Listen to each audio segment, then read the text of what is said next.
kalau kita bangun, misalnya seperti ini, kemudian bangun dari tidur, maka sunnah nabinya, nah ini duduk terlebih dahulu.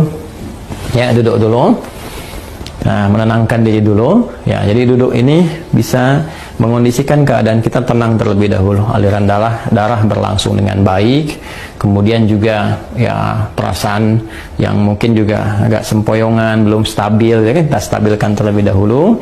Nah, jadi tidak dianjurkan bangun langsung berdiri atau bahkan ke kamar mandi atau tergesa-gesa, tidak.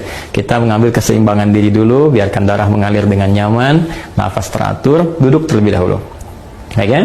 Nah, lantas setelah itu, maka Nabi menuntunkan supaya menghilangkan bekas ngantuk dulu, ya, dengan bagian tangan dari itu. Masaha biadihi min athari naumihi. Jadi kita menghilangkan bekas ngantuknya dengan bagian tangan yang diduga bersih, gitu ya. Nah, jadi nanti ada di hadis lain bahwa saat bangun tidur nanti saat bersamaan kita akan wudhu, kita dianjurkan untuk cuci tangan terlebih dahulu, ya kan? Karena tidak menduga di bagian mana tangan ini bisa menyentuh hal-hal yang mungkin kotor.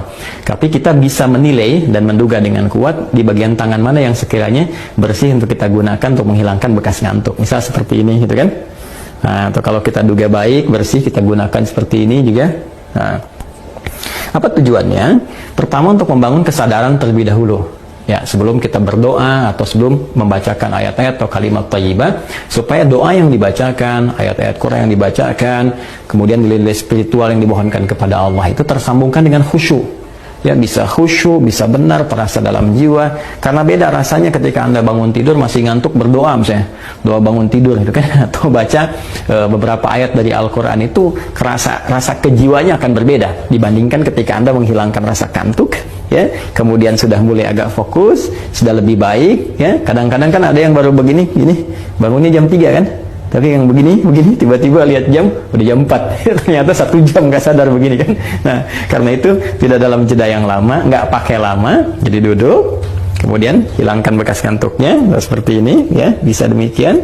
Setelah kita duga cukup baik, kita hilangkan bekas ngantuk, maka di Sunan Abu Daud tadi menunjukkan kepada kita membaca 10 ayat penutup di surah Ali Imran.